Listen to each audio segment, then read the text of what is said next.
Hello friends, ફરીથી લઈને આવી ગઈ છું તમારા માટે એક ખૂબ જ ઉપયોગી વિડીયો જે તમારા પૈસા પણ બચાવશે અને મહેનત પણ. બધી જ ટીપ ખૂબ જ ઉપયોગી છે, તો વિડીયોને સ્કીપ કર્યા વગર જોજો. તો ચાલો વિડીયોની શરૂઆત કરીએ. સૌથી પહેલી ટીપ જોઈએ તો આપણા ઘરમાં આ ટાઈપના જે ચોપર હોય છે કે જેને આપણે વેજીટેબલ ચોપ કરવા માટે યુઝ કરતા હોઈએ છીએ, એ પછી ઇલેક્ટ્રિક હોય કે મેન્યુઅલ, જેના અમુક ટાઈમના યુઝ પછી શું થાય કે એની જે બ્લેડની ધાર હોય એ ઓછી થઈ જતી હોય છે, જેના કારણે આપણે બરાબર એની અંદર વેજીટેબલ છે એને ચોપ નથી કરી શકતા, જેને આપણે રિપ્લેસ કરી અને ઘણી વખત બીજું ચોપર છે એ ખરીદતા હોઈએ છીએ. પરંતુ આજે આપણે એક એવી ટ્રીક જોઈશું જેનાથી આપણે ઘરે જ જે બ્લેડની ધાર છે એને તેજ કરી શકીએ. તો એના માટે શું કરવાનું છે કે આપણે જમવામાં જે મીઠાનો ઉપયોગ કરીએ છીએ એ મીઠું લઈ લેવાનું છે. અહીંયા જો તમારી પાસે આખું મીઠું હોય તો તમે એ પણ લઈ શકો છો, એ પણ ખૂબ જ સારું કામ કરે છે. તો અહીંયા આપણે અડધું ચોપર છે એને મીઠાથી ભરી લેવાનું છે. ત્યારબાદ આપણે જે ચોપરનું ઢાંકણ છે એને બંધ કરી દેવાનું છે અને એને આપણે ચલાવી લેવાનું છે.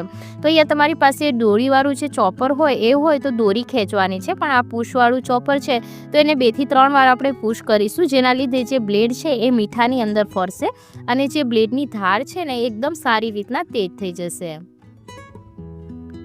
તો આ ટ્રીક તમને કેવી લાગી કોમેન્ટમાં જરૂરથી જણાવજો.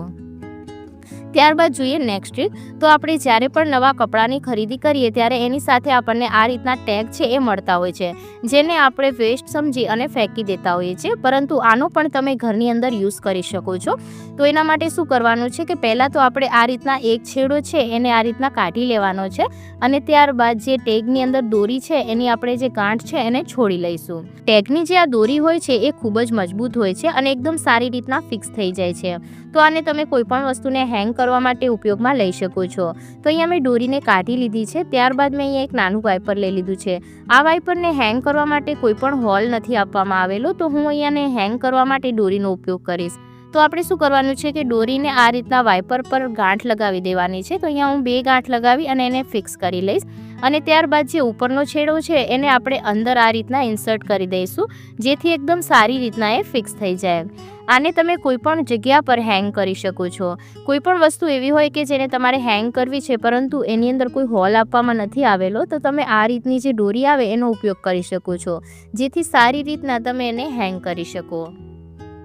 નેક્સ્ટ ટ્રીક છે માપપટ્ટી માટેની.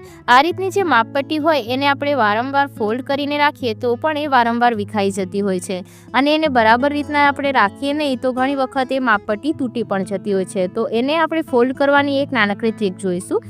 તો શું કરવાનું છે કે અહીંયા માપપટ્ટીને આ રીતના ઉપરથી ફોલ્ડ કરતું જવાનું છે. તો ઉપરથી નીચે સુધી આપણે એને પહેલાં તો ફોલ્ડ કરતા જઈશું.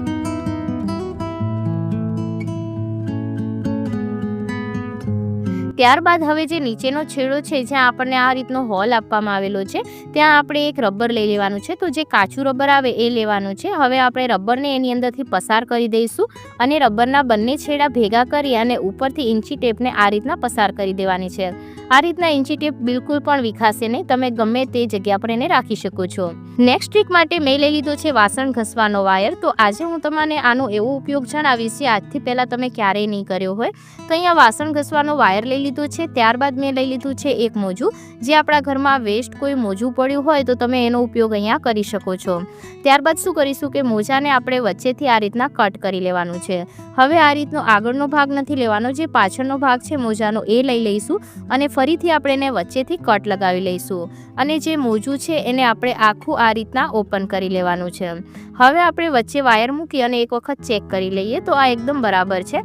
તો હવે આપણે શું કરીશું કે સોય અને દોરો લઈ લઈશું અને મોજાની ચારે બાજુ આપણે સિલાઈ લઈ લેવાની છે. તો અહીંયા તમે મોટા જે સિલાઈ છે એ પણ લઈ શકો છો, નાની સિલાઈ પણ લઈ શકો છો અને મશીન હોય તો તમે એ પણ ઉપયોગમાં લઈ શકો છો, પરંતુ મશીન કરતાં જે હાથની સિલાઈ છે એ તમને ખૂબ જ ઇઝી રહેશે. તો આ રીતના આપણે ચારે બાજુ પહેલાં તો સિલાઈ લેતું જવાનું છે. અને અત્યાર સુધી વિડીયોમાંથી તમને કઈ ટ્રીપ સૌથી વધારે પસંદ આવી છે એ પણ મને કોમેન્ટ કરીને જરૂરથી જણાવજો.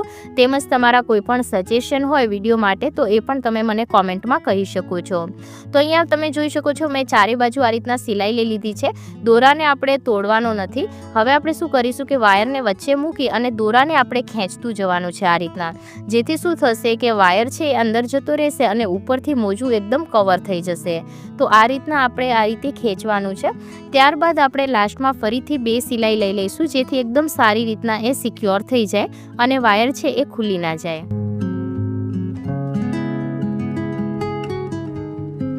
તો અહીંયા મેં સારી રીતના એની સિલાઈ લઈ લીધી છે. ત્યારબાદ શું કરીશું, આપણે કાતરની મદદથી દોરાને કટ કરી લઈશું. તો અહીંયા આપણું 0 કોસ્ટમાં એક ઓર્ગેનાઇઝર બની અને તૈયાર થઈ ગયું છે. તો હવે આનો ઉપયોગ આપણે કઈ રીતના કરવાનો છે એ જોઈએ. તો આપણી દરેક ગૃહિણીઓ પાસે આ ટાઈપની નાની નાની જે ઇયરિંગ્સ હોય એ હોય છે, જેને સાચવીને રાખવી ખૂબ જ મુશ્કેલ થતી હોય છે. કારણ કે જો આપણે એને કોઈ પણ મોટા બોક્સની અંદર કે પર્સમાં મૂકીએ તો જ્યારે આપણને જરૂર હોય ત્યારે આપણને મળતી નથી. તો આ રીતના તમે છે ને આની અંદર એને રાખી શકો છો. તો શું કરવાનું છે કે આ રીતના આપણે ઇયરિંગ્સ છે એને આ રીતના અંદર ફિક્સ કરતું જવાનું છે. જેના લીધે શું થશે કે એક તો આપણે ઇયરિંગ્સ છે એ ખોવાશે નહીં અને જ્યારે પણ તમને જરૂર હશે ત્યારે ઇઝીલી તમને ઇયરિંગ્સ મળી પણ જશે. તો આ 0 ખર્ચની અંદર તમારું એક સારું એવું ઓર્ગેનાઇઝર બની અને તૈયાર થઈ જાય છે. આને તમે કોઈ પણ બોક્સની અંદર અથવા તો કોઈ પણ પર્સમાં પણ રાખી શકો છો. અને આપણે અહીંયા કલરફુલ મોજાનો ઉપયોગ કર્યો છે એટલે ખબર પણ નથી પડતી કે આની અંદર આપણે વાસણ ઘસવાના વાયરનો ઉપયોગ કર્યો છે. આની જગ્યા પર તમે જે નાની નાની જે પીનો આવે છે એનો ઉપયોગ પણ કરી શકો છો. પીનોને રાખવા માટે પણ તમે આનો ઉપયોગ કરી શકો છો. તમે અહીંયા જોઈ શકો છો કે આ દેખાવમાં કેટલું સરસ લાગે છે.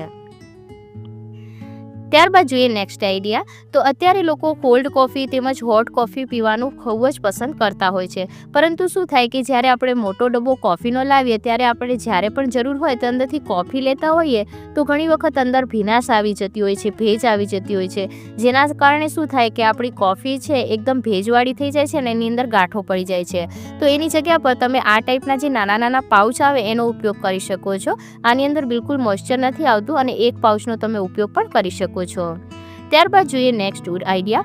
તો અત્યારે ઉનાળો શરૂ થઈ ગયો છે. તો ઉનાળાની અંદર બાળકો જ્યારે પણ રમવા જાય ત્યારે આ રીતના ટોપી છે પહેરતા હોય છે. પરંતુ તમને ઘણી વખત જોયું હશે કે ટોપીનો આગળનો ભાગ છે એ ઘણી વખત એકદમ ફ્લેટ થઈ જાય છે, જે દેખાવમાં સારો નથી લાગતો. તો એને કઈ રીતના ફિક્સ કરવો, તો એના માટે મેં અહીંયા એક ગ્લાસ લઈ લીધો છે.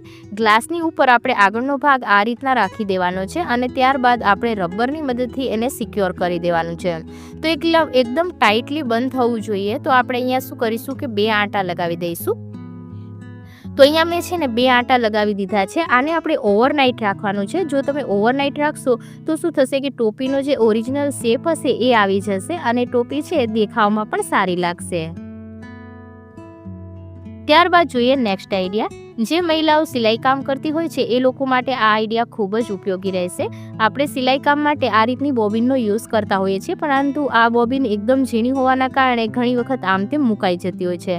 તો એને સારી રીતના રાખવા માટે શું કરવાનું છે કે મેં અહીંયા એક નાનું રબર લઈ લીધું છે. કાચું રબર લેવાનું છે અને બોબિનની વચ્ચે આ જે હોલ છે એની અંદરથી રબરને પસાર કરી દેવાનું છે. ત્યારબાદ આપણે રબરના બંને છેડાને ભેગા કરી લઈશું અને એક રીલ લઈ લઈશું. રીલની અંદર આપણે જે રબર છે એને આ રીતના પહેરાવી દેવાનું છે. આ રીતના તમારી બોબિન છે તમને ગમે ત્યારે જરૂર હશે ત્યારે મળી પણ જશે અને ખોવાશે પણ નહીં. બોબિનની અંદર જે ધાગો હોય એ ધાગાની રીલ પણ તમે અહીંયા રાખી શકો છો. આજનો વિડીયો જો તમને પસંદ આવ્યો હોય તો વિડીયોને લાઇક જરૂરથી કરજો અને ચેનલ પર પહેલી વાર આવ્યા હોય તો સબસ્ક્રાઈબ કરવાનું ભૂલતા નહીં.